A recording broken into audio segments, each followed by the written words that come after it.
All right, you guys, this is an audio check. This is an audio check. And if it's still glitchy, you guys, we are going to reschedule for Saturday. So, like anything, you guys, like I could totally, me and Will could be totally like getting, well, we are kind of frustrated, but we're both so stubborn. We're like, this is going to work. This is going to work. Okay. You know, so you guys are literally watching trial and error. And that's totally fine. It's totally fine to do trial and error, you guys. Hi, Will. It's been such a long time. Such a long time. Let's see. Keep talking. Yeah, can you hear me? I can hear you. I can. Glitchy still? Let's see. Glitchy? Glitchy. No, I can. No, that's good. I can hear you. You're good? Yes, we're good. No. Worst case, get my headset, so just let me know. Okay, let's use your headset. It's still kind of like not super clear. On your end, do you hear me like really clear? Yeah, good. I got this set up. All right, is this better? Whoa, yes. Oh my God. Oh, so clear. We have to be twinsies. All right, It's we're like good. phone horizontal, earphones. I know. All right, so we're gonna start this fresh, and yeah, we're gonna start it fresh. You sound so clear. Just saying. Perfect. Yeah, Perfect. like I can hear every single word that you're saying. Like. Awesome. Well, I'm sorry about earlier. I plan on totally redeeming myself. You're so good. And yeah, for sure. So you guys, welcome to part 2. No, I'm just kidding. We're starting this super, super, super fresh. So we're going to bring up the energy again. I am so excited that we have everything. Split screen check, audio check, freaking Wi-Fi check, and energy check. So you guys, my name is Quinn. I go by Quynhforthewin. This is Will Deane. Shout Hey out. guys. Yes, shout out to Diana May Fernandez. She made this happen. This is the first time me and Will interacting, like face to face, digitally right now. Yep. So it's the power of being on the digital world, right? Absolutely. It's so powerful, you guys. So I am just so excited to hear what you have to say with your experience. And quick little bio. I mean, I put it up there at the top, founder of Unstoppable. And you guys, I am creating a series of inspiring you to win because I believe we can all win. And like I mentioned before, we look at these big, giant wins and we just feel stuck. We're like, well, that person obviously woke up like that. No, I'm gonna continue to share all these stories and share the small freaking wins, like the trial and errors, like just like right now. Those are the moments that you're winning, you know. Yeah. And no one sees those. No one sees those, so that's what I love highlighting. You know, obviously we see the results. You know, we see it. But I think that. Yeah. No, go on. No, I was just saying. I actually think the premise is super important. Myself included. Like when you see the big wins, which everybody sees the big wins, you really get stuck in this mindset that like, oh my God, that's impossible, or it's so far away, or I'll never achieve it.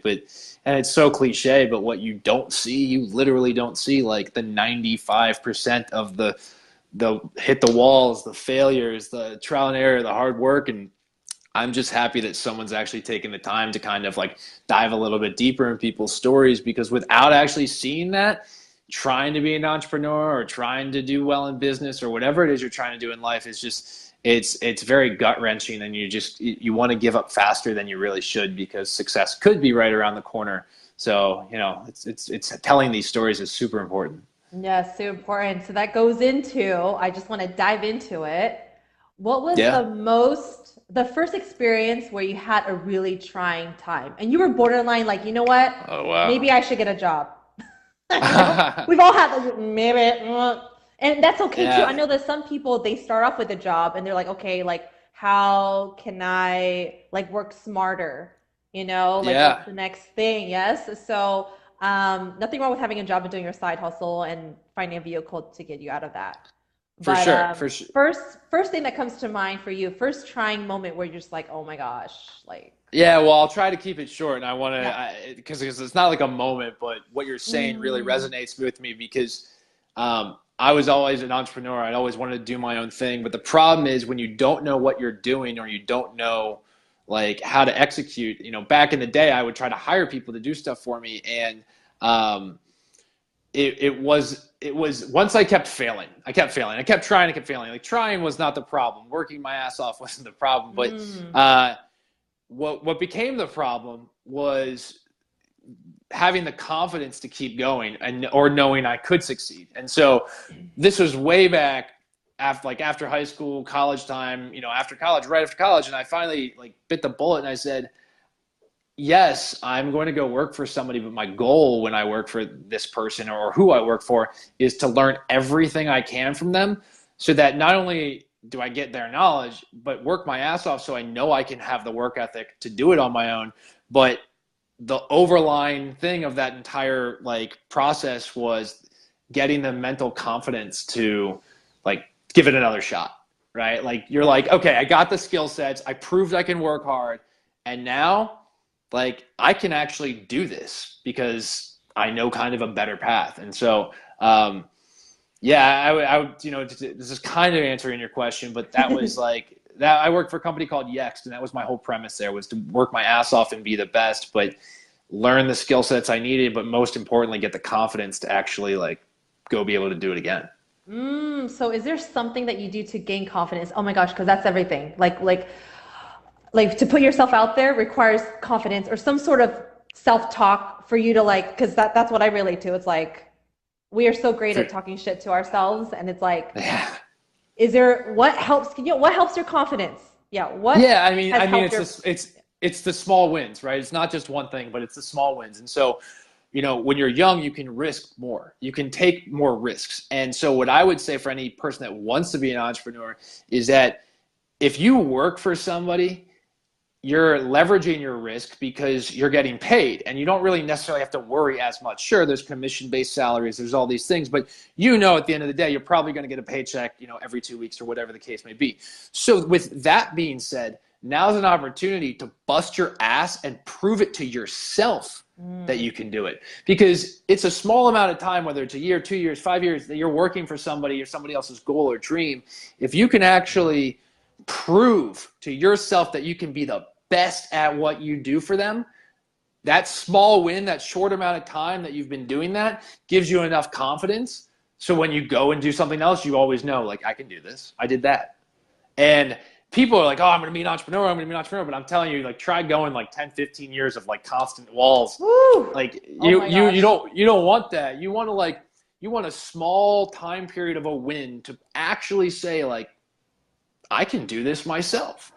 Like Mm. that I think is like one of the biggest things people undervalue is like, oh, I don't want to work for somebody. It's like, no. You're working for yourself when you work for that person, but now you're proving to yourself that you can be the best in their organization. Mm. That gets you that small win, so now you can actually take that and put it anywhere. That is powerful. So it's like that so for me, customer service, I worked for other companies. It was like customer service, but those skills added to my people skills. So Yeah. that when I did entrepreneurial things or branding or whatever, I carried that till this day, in my conversations with people, and it's led me to like connections and X, Y, and Z and stuff. So I so relate with that. No matter where you're at, seek to get better, seek to own that place where you're at, and then take that with you and apply it to other places. 100%. Like you just got to be the best. Just try to be the best at everything you do, and then when you go do your own thing, there's nothing that can stop you. Awesome. So I have one thing that popped in my brain when you were talking. You said, "Oh, working hard is not a problem for you." That comes from somewhere, okay? Because I will Yeah. tell you, for me, I had to build up to that. I grew up with definitely an employee mindset, and I am so grateful for my parents. Like they provided me everything. Yeah. I didn't have to worry about money, clothes, food, or anything like that. So I was pretty comfortable. And it got to a point where someone introduced me the idea of actually working for myself. And like, that was such a transition for me. I feel like it took like for almost like 2 years to rewire my brain. So for me, I'm like, wow, I did not grow up entrepreneurial. I did not have Yeah. any examples to see that. So I'm curious for you. Like, I just feel like, yeah, I just feel like there's a reason why you're so determined. Like, can you Yeah, share? I mean, Where did it come from? Yeah. sure, definitely my dad. Okay. I have an older brother, Mm-hmm. and I have a father who's, I mean, well-to-do, stockbroker, like, but he had deep ingrained was like the work ethic, right? So like, sure, like, yeah, I closed on my back, everything was great and awesome, like, definitely an amazing childhood, but like, captain of my lacrosse team. So was my brother, like captain of different sports teams. And it was more so like, sure, you could like, you have the skill sets and you could just go about your day, but like, you're not going to be happy with yourself if you do. And so I just constantly busting my ass in sports and, things I enjoy, Mm. things I enjoyed. And then, you know, like our little motto on the fridge was like rule number one, never quit. Rule number two, never forget rule number God. one. And like, that was like, it wasn't like, wake up at 2 a.m. and go do X, Y, or Z, but work ethic beats talent any day of the week. Mm-hmm. Right. And like, just, there's so many people out there that are with born natural skill sets that never achieve greatness because they just don't have that work ethic. And so I think that, and it also can be somewhat of a bad thing sometimes if you don't know when to walk away from something, or you don't know if like Oh, yeah. you're going in the right direction. But I just think that mental toughness is like a really big part of being successful, because no one becomes successful without hundreds of losses. And Yes. the few people that we hear do are anomalies. They're like, oh, they got rich off of selling this company for $1 billion. Like, Sure. that's all you hear, but they position themselves to be there by going through like tons of losses. And so, Mm-hmm. yeah, I would just say growing up, I mean, it was like, don't quit, don't quit, don't quit. And Wow. yeah, So you guys planting seeds for children at a young age is very important, right? I mean, I feel like your dad and your brother totally, you just saw it. yeah. Becomes a part of you subconsciously. For sure, for sure. And as long as you continue that, hopefully Yes. I am wildly successful, and then I can reinstill that work ethic, because life will be a lot easier if you don't feel like things are handed to you, and that you have to work for it, right? Like, everybody has Mm. like a sense of disappointment when things don't go their way. Oh, But yeah. if you don't have any expectations for that to go your way, you're like, yeah, it's gonna suck, but I'm gonna do it. Your mindset, the way you look at like a bad situation, is completely different, and you're able to go through it a lot longer. Yes. Yeah. I'm getting all Expectations. philosophical on you. I know. No, I love it. See, this is where I Yeah, love it. I love because it's like, oh, again, it's like like I feel like a lot of people where they're at today or when they find their passion, it's very personal, yeah, because then that's not true passion then. It would be so yeah, temporary. yeah. Totally agree. Yeah, so that with digital marketing, right, Yeah. with your company, what is your passion behind that? It's a great question, right? Because Yeah. my passion necessarily isn't like, like I told you before, like I didn't wake up and go, I want to be a digital marketer. Yes, so yeah. Mm-hmm. That really wasn't it. Actually, it's literally a great question, because that's kind of when I talk to our clients. Like, I'm not, Mm-hmm. I literally, I say that. I'm like, I didn't wake up one day I want to be a digital marketer. Um, I couldn't find a product after I sold my company Mm-hmm. where I could own and scale myself. And so I would say my passion behind it is number one, proving that I can do it, like proving that I Mm-hmm. can scale companies, and number two, getting results. Like, Mm. I love the competition of being better than the next guy or everybody else. That And I makes think sense. that Which I is think that yeah, and I think that what drives me and what creates a sense of passion, not in what I do, not necessarily hmm the title of the profession, but yes. Hmm is that when we deliver, like, we're helping people hmm and we're helping businesses grow. I mean, one of our clients came to us and had, they were bootstrapped. They were like really tight, and now they're just killing it. Yeah, And that was. like, Mhm. that's awesome. That's like, that's cool. And I can always fall back on that and just say, you know what? Like, we helped somebody kill it. And I think I mean, I see it through my team too. When my team sees like our ad spend and return on ad spend and just us scaling up a Mm. business that's not ours, sure, we would love it to be ours. But I mean, when we do that and we scale that, I mean, like we get excited about it. We're like, oh my God, did you see, like, we Yeah. spent this, we made this, and like we just get, nerdy about it. And that's not even our business. We get passionate behind the fact that we're helping another company grow. Yes. And that excitement comes back to us too, because they're like, wow, you guys are awesome. Let me tell my friend about you. What comes to my mind is like, it's your value to the world or is your value to your clients? Like For you sure. are a part of somebody's win, you know? Yeah. Yeah. Uh, It's the yep. same thing. Like, it's like the guy on the bench on a championship basketball team. Like, it's a little different use case and scenario, but you're still adding significant value to the team and you're helping them get there and win. Totally. Everyone has something to contribute. Yes, it might Sure. be something that you think is so small, but it could be a really big deal to somebody. But in this case, I mean, Yeah. you're scaling, right, for businesses, and you're just like, whoa, oh my gosh, look at that. Hey, win for us. Yeah. So, Yeah. I mean, yeah. yeah. Someone just asked, Michael, I think he's on your side of friends or something, but Michael Hartel, Oh, geez. Hey, Mike, how's it going? he said, what's the key to scaling? So maybe he's in the same industry or something, but feel free to answer that question if you like. What is the main keys to scaling? This would be like an advice uh, area. Yeah, so the main keys to scaling, I mean, first knowing when it's time to scale, Mm. right? Like hiring, I would say your team is the number one thing, right? Like your core team is what carries you from point A to point B in a company, in my opinion. I don't think anybody is self-made.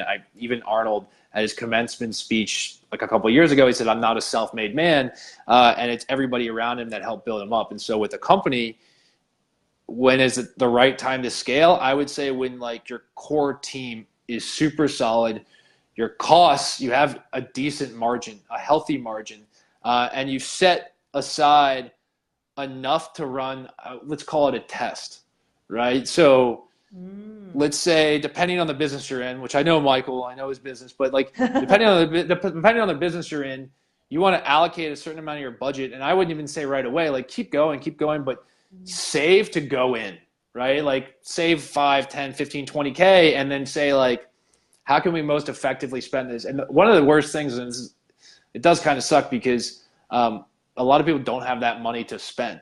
And what they do is they look at marketing as like a way to like fix their company. But what I say is like build your company without necessarily having to go digital first, then allocate a portion of that money that you saved to going in and tactically look at the right way to go in and measure it properly. Because if Mm. you're measuring it properly and you know the return on what you're spending, then you're good. But also don't look at it one to one. It's not like, oh, we spent money here. Like you should constantly be trying to figure out how to scale. If you can't get past point A, like you're doing a bunch of projects or whatever you're doing, and you just feel like you're constantly going in a circle. Number one, businesses were not built overnight. And so this goes back to our main point that we talked about at the beginning, these big wins. Yeah. Everybody's seeing these acquisitions and these companies being sold and all this stuff, but I mean the biggest freaking companies took 10 years to build. So like everybody sees on social media like fast wins, and so they try to like equate in their business, how do I get this fast win? I mean, look, maybe don't put any money in marketing and spend a year building like the core of your business, like Mm. awesome. And then when you know if you when you know you have such a sustainable baseline business that you can allocate 20K, 5K, whatever it is to marketing budget, and if it doesn't provide any results, it's no big deal. Like it sucks, but it's no big deal. Um, that's when you can kind of feel comfortable about making those decisions, and that's when you can scale. I mean, I'm even a victim of it myself, where like you Mm. want to scale fast. Like I Mm. recently tried to bring in a salesperson, and great person, awesome. I mean, but was trying to scale too fast. I didn't want my mindset to be playing defense. Okay, if I've allocated budget here and this, so this, like the margin for error for it working, like I allocated 2 months. Okay, great, 2 months, then we'll see ROI, everything's good. But that's such a tight margin for error. Like you should be Mm. able to say 6 months time, let's see what happens, because the return is going to be monumental, and it's going to scale up. So I would just say time is your friend. Everybody says go fast, fast, fast, but when you're building a Mm. when you're building a real business, like, the first year you should take your time to build like the core like super strong. Oh, yeah, that's so essential to even like ourselves, like instant gratification. I have Yeah. a friend that talks about delayed gratification a lot, and delayed gratification is one of the most rewarding things ever, right? Because you are, oh, it's that lonely process, where it's just like, yeah, we're not there yet, but let's just focus on these like mini little things. Many wins, many Mini wins, mini many wins, man. many wins get you to like that. Like I said, they build up your confidence every time you get Oh, that new yep. client or you get that new project or you deliver something. Like they build up the confidence of the team, and Mm-hmm. while that's going on, you're building a foundation for your team. Even if your company's got two people in it or three people, like Mm. you become a tighter team and you can go against pretty much anything. Like it's the small wins the first year, I'd say were almost so important to like being able to grow.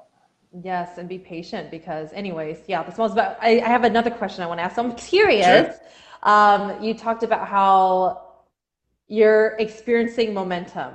Yeah, you're Yeah. experiencing like clients. You mentioned earlier, like it was like you helped a couple of clients, and all of a sudden you kept on getting more, right? Like referrals or something like that, right? Yeah. Yeah. Yeah. Yeah. So I'm curious because a lot of entrepreneurs or a lot of people who want to make a difference in the world or whatever, they have this like huge vision, and sometimes your business is your vehicle to something bigger. Hmm. I'm curious if that strikes a chord with you, or I'm curious what your bigger picture looks like because we all want to go towards something, right? I'm Yeah. just curious what that looks like for you. For sure. And I Yeah. and I apologize in advance if I'm super cliche with this. You're being I real, think right? Raw and real. yeah, That's all I ask. I'm Yeah. being actually this is super real. Like if I become the best marketer or I have the best marketing team out there, or I Hmm. try to actually become the best marketing team, whatever the bigger picture is for me or that my goals are, because goals constantly change. I mean, everybody's like, maybe if when you're a little kid you want to be an astronaut and you actually go to like become a Hmm. space person or whatever, like that's you go that route. But like, what if I became the best marketing company out there, like hands down, period? The opportunities are going to present themselves significantly Hmm. because hey, these guys are the best, and you're going to get deal flow. You're going to be able to work with different companies. Maybe it's not just clients. Maybe that you become a company's partner and you're their marketing arm. Like, Mm. there's a million ways to slice it, but what I've started to see is that when you become such an asset to a business or a company or a friend or whatever the heck it is you do or you want to be or your hobby, like when you become an asset in that, Mm. then it doesn't matter how you entered the field. Like it doesn't matter if you entered the field, as the best accountant in the world or Hmm. whatever it is. If you become an asset in that field, like you will have opportunities lining up for you.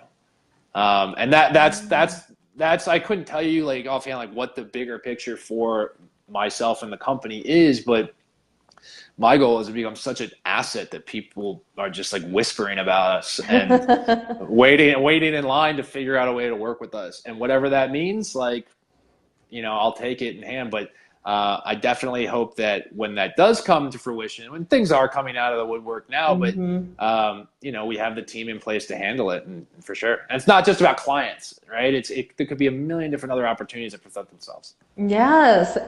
What I'm hearing is that you're kind of open to whatever that looks like, because it will Yeah, open doors. I mean, we go here, it could be like, oh, I guess I'm going over here now, or I'm going over there. yeah. I mean, like I said, I didn't wake up and go, I want to be a digital marketer. That wasn't Yeah, my yeah. passion, right? So like that wasn't my passion. So I'm definitely open to different doors being open and seeing where that goes, and logically making those decisions when they come in front of me. But at least being able to make those decisions, like that's where I want to be. I want to be able to have that flow coming to us. Mm. The only way to get that flow is to try to become an asset. Oh my gosh. When you say flow, that I feel like that's one of the hardest things that people try to find, because would you say was there any a point that you felt kind of like lost? You Oh know, yeah. oh yeah. Oh yeah. Could you share one example of a time you felt lost, but then how you brought yourself back together again? Because I mean, it's a lonely road, and we questions come, and yeah, it's not easy yeah. I mean, peasy. Yeah. for anybody out there that's feeling lost, like if you're working your ass off and you're still feeling lost, that's okay. You're close. You're close. I mean, it's not like a day I felt lost. I mean, these are like deep time periods when you feel lost, where Mm-hmm. you're like, what the hell I'm doing? I mean, before this, Mm-hmm. I owned a. I mean, after I sold my lighting company, I knew I was good at digital marketing. I wasn't necessarily trying to own an agency. It didn't become an agency right away. I was kind of like consulting here and there for companies. In the meantime, I literally had a call center offshore that I was helping drive leads for insurance agents, and Mm. via calls, and it was doing really really well. I mean, but the churn rate was high. People like, oh hey, let's pause this month. I just got a lot. Like it wasn't sustainable, and I had spent months building that up. I didn't think that was my passion, but I knew, I figured it out, but that wasn't like I knew I was going towards something that wasn't my passion. I was good Mm. at it, but I was just Yeah. like, I was in a lull. I was like, oh, what is this? What This is sucks. going on? But just constantly grinding, right? Just like anybody driving Uber right now, it's like, it's not like they want to be an Uber driver necessarily, but they're Mm. grinding to reach something else. And so I've been in a lot of those situations where until I really started building a team, Mm-hmm. um, it didn't really kind of like go, okay, wow, Mm. not only can I do this really well, but I can do it even better if I have the right people around me, Yeah. and my clients will be happier. And then it kind of started forming itself. But you really don't see that until you go through the dirt and kind of like, oh, what am I doing? This sucks. What's my Mm. bank account look like tomorrow? Like that's literally I That's think so stressful. everybody's had that, but no one talks about it. And so those are things you have to go through to know what you can stand, you Mm. know? I would say, yeah, you're mentally so much stronger, and it's like you almost feel like maybe you're dragging your feet along, but then you wouldn't know what the other side would look like. 100%. Like, You and know, then there's so much crap you're going to deal with later on in life that like, you want to get the hard shit out of the way first. gotta throw Yeah. yourself in the fire, right? Why not? Right. Oh, where is it difficult for you to find the right team, um, or it just yes. yeah, No, or no, yes. you gotta be Actually, picky. Yeah. it was actually, first off, you're an entrepreneur, read books because literally the best information are in books of other entrepreneurs succeeding and failing. That's just like the whole. I'm not a reader. I'm an audiobook guy, and so all Hmm. the lessons that you don't have to do because somebody else did them are like there. You just should read. People are lazy, but I say that because I forget what book it was, but another cliche thing like hire the exact opposite of you, Hmm. right? And Yep. so I remember that wasn't my goal. It was like hire a salesperson first because I want to scale. But then I kept thinking about myself, I need a really organized salesperson. Somebody super organized because I'm not. I'm more of a Mm. vision kind of guy and an execution kind of guy. I care about actually executing results and getting real results. And I remember when not the first person I interviewed, but the person that I was being like, okay, this is the salesperson. She knows analytics, all this stuff. What actually ended up happening was I asked her. I said, "Oh, and by the way, how organized are you? Because I need somebody that really is like, can follow up and do all this." She's like, "Fucking flawless," was her answer. I said, She owned "Interesting it. answer. Interesting answer. This isn't how you talked before." I said, "What's your calendar look like on your phone?" She goes, "Like color coded, like all this stuff." Oh, I was like, hold on a second. I was like, why do I need a salesperson?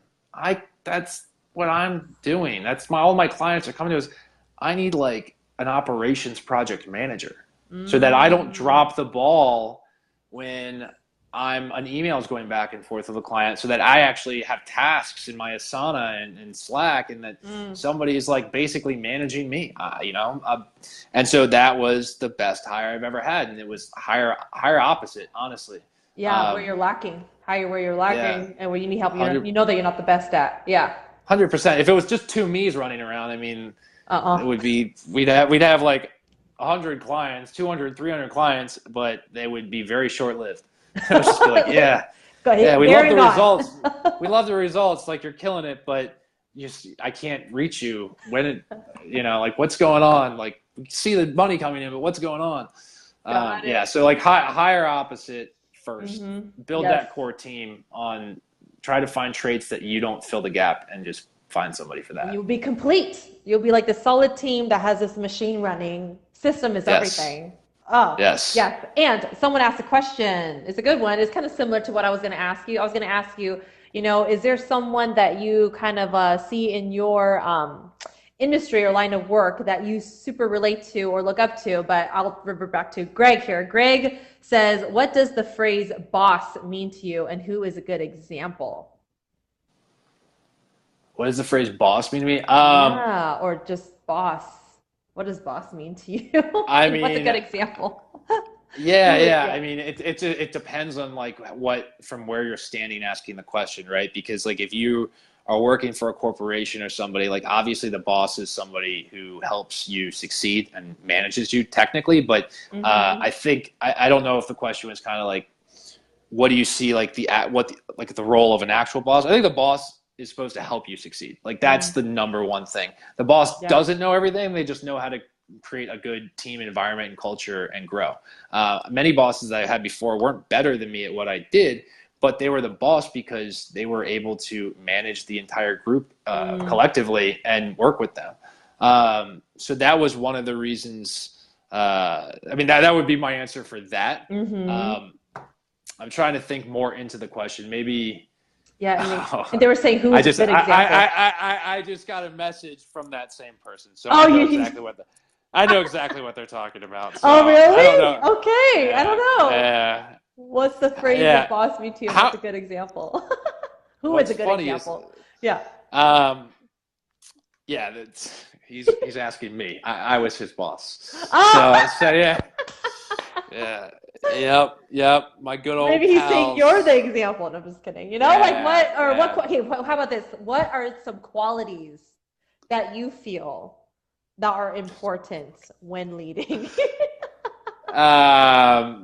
Just Is he's that, throwing me off over there. Greg, thanks, man. I appreciate that. look at him throwing you No, curveballs, right? Getting you to think, yeah, yeah. He's at. By the way, he's at wrestling camp right now. So everybody Okay. that's watching, yeah, he's at wrestling camp. Wrestling camp and So tuning in. All right. Like saying yeah, hi. he's tuning in.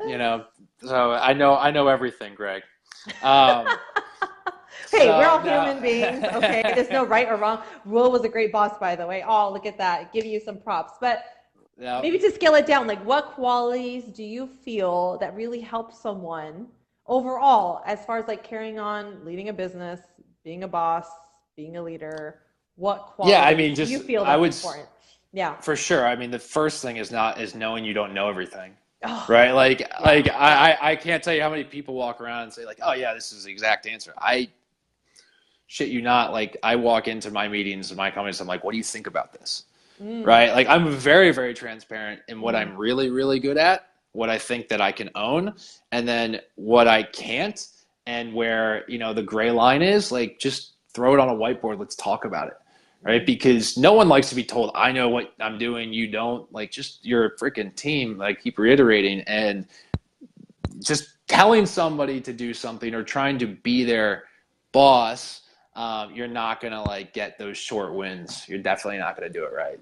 Mm. Yeah, I love that because, well, it reminds me of ego. There's so much Yeah. ego, or this Yep. just popped in my mind, in business, right? Or as far as like a successful business, doing financially well and stuff. People say a lot of times money changes people. Money will add up to the result of someone thinking that they know it all because they're making a lot of money. You know, um, Yep. how do you respond to that? Like, I mean, it just really depends on who you're working for. If they suck, then they're like that. Go find somebody else to work for because it's not going to get any better, no matter right? how Like financially successful, I'll you tell you know, right. Like when as we've started to grow our company, like I mean, the first thing I'm doing is taking care of our employees because, mm, like I said, we wouldn't be anywhere without the beginning people. And mm, doing that allows us to have a sustainable business and in turn make more money and grow even larger. And so, if you have a boss that's like that, like I've had experiences like that previously, and you just lose all respect, and you're like, why am I working for this guy? You got to get out of that situation. Find somebody. I always say, like, when you're working for somebody, find somebody who you can emulate, to learn from and be like and grow with. And if you can do that, then yeah, that makes sense. Yeah, that makes sense. Yeah, I love highlighting that because it's like, people are saying, where are the good people at? And people have this misconception of like people who do make a lot of money. It's just freaking horrible. Yeah, absolutely. And they drive around their Beamers or whatever, parking in the. Yeah, I'll give you an example. I mean, a loose example. A small company I had known a long time ago, Hmm. where they were making good money, you would see the owner, driving around in a fancy car when they were just in growth mode, and you're like, "What are you doing?" Mm. You just think like they don't respect the business, and if they're spending money like this when you're in growth mode, what are they going to do when you get to scale? And so, you just jump ship from those businesses for sure. Oh, red flags, you guys. Red flags. All right. I have one last question. And what have you learned the most about yourself through this whole entire process? What were the Oh biggest God. learning things either about life, you know, or yourself? I like to ask this question because, I mean, to get on a deeper level, it's like we do things, Yeah. and sometimes we get lost in making money versus being happy. Or if we can marry the two, hey, amazing. That's what we talk about, passion. If you can do something that you Yeah. enjoy, it's like, hey, I could die tomorrow and I'm good.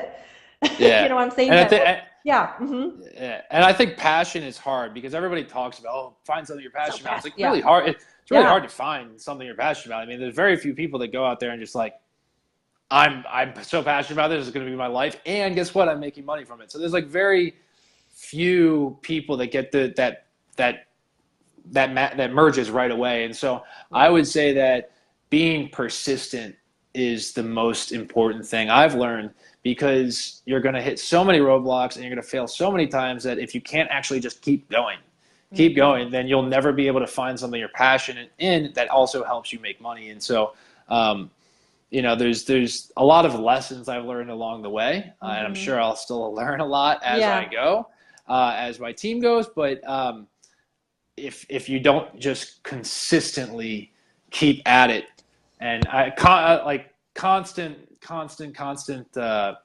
trying to move upwards or push the rock uphill, then you might as well just lay down in the fetal position. And so I think persistence is probably the number one thing that I would say. Yeah, that's the energy that I feel that your journey has been. I mean, like seeing you mentioning your dad and your brother, it's like all those types of, it's like they were always like number one, number one, number one, never give up. And then also, shoot, what was it? Um, what was it? I totally forgot. Oh, what were some of the things that totally helped? Like, how was your environment? Uh, what were some of the things that totally helped you get mentally stronger? Because for me, it was definitely the people. I had to to transition my mind from an employee mindset to an entrepreneur mindset. If it wasn't for Mhm. my environment, I would have totally like gave up or something. I would have been like, that's Yeah, way not possible. What were the big time influences in this time of yours? sure. So Yeah. definitely family, but like Mm. I mentioned earlier, like if you're an entrepreneur and you're not reading books, then you're selling yourself short. And not to just learn lessons or Mm. skills or whatever, but I mean, like you get to learn about entrepreneurs that are super successful, and in those books, you get to learn about all the hard shit they went through and Mm. all the times when like things didn't go their way. And when you know that the most successful billionaires and millionaires, or even people in your niche, like went through this shit, then you Mm. can tell yourself and look yourself in the mirror and go like, I can do that.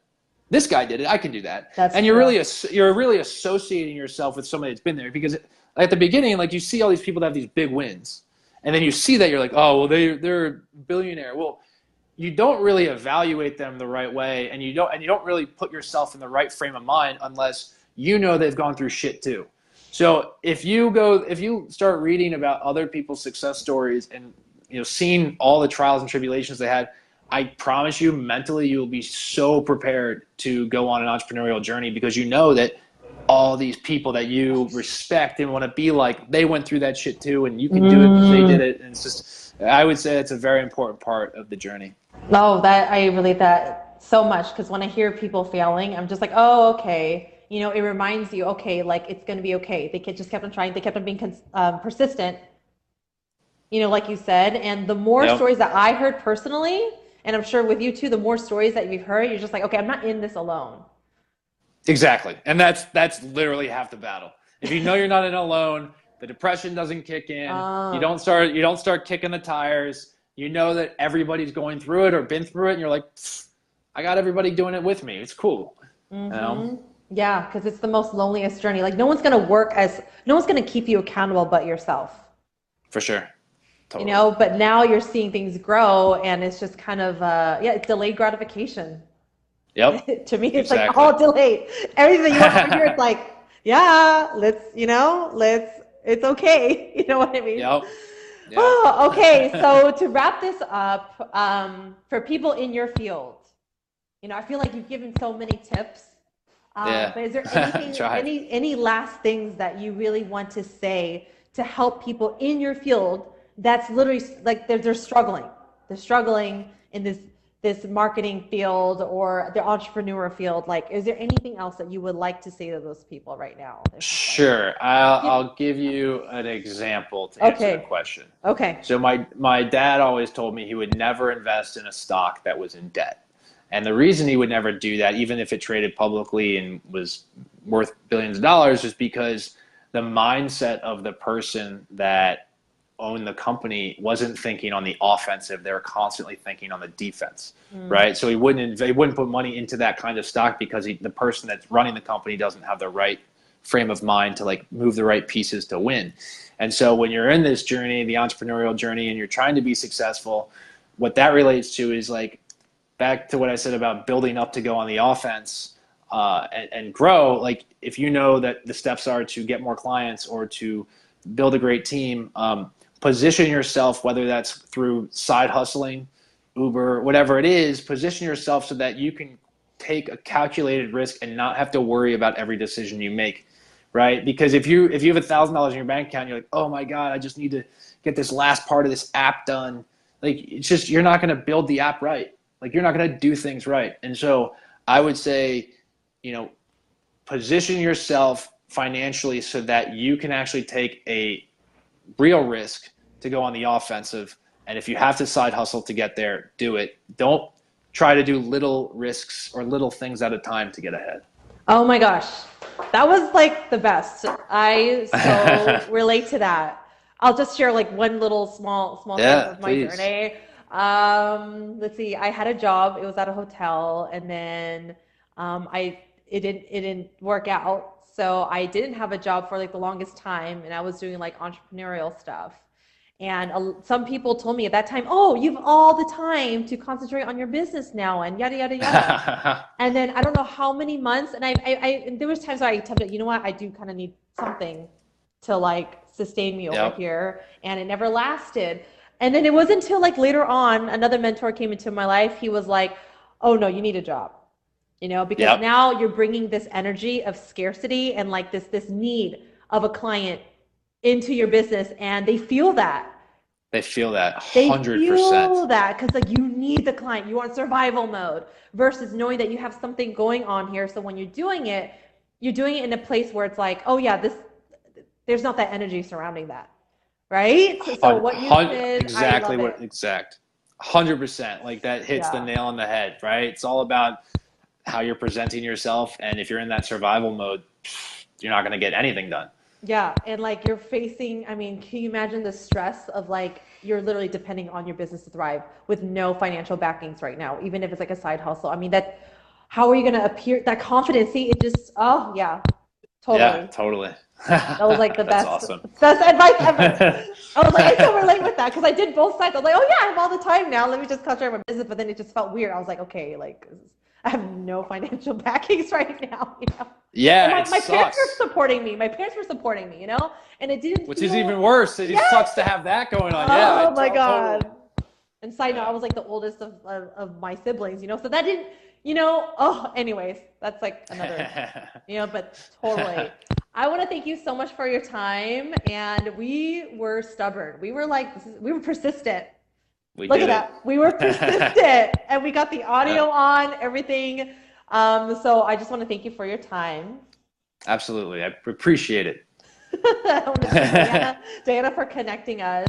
And for those of you guys who want to connect with him, I mean, he's already tagged here. I will add your website as well. Sure. And Yeah. Feel you free. do have an Instagram also, right? I do. It's at Will Deane. Will Deane. Correct. Is there anywhere else that people can find you? All over the internet, I guess. Okay. But my Facebook, my website, unstoppable.co. Add me on LinkedIn, add me on Facebook. I'm down to help. Don't even need to work with you as a client basis. Down to help. Just hit me up. I'll feel free. I love that.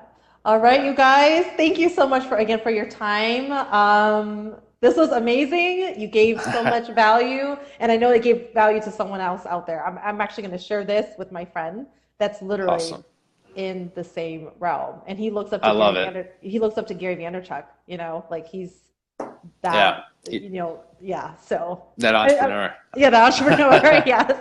All right. Thank you so much, Will. Thank you, everyone, for watching. Feel free to share this if you found value. And again, hi to all the replayers and all that, and everyone else that was like watching us go over and over and over again. Thank you for your patience. Awesome. But we won today. We high five. We won today. We really did. We did. We did. Well, thank you so much for having me. I really, really appreciate it. You're welcome. Okay. Bye, guys. Bye. Bye.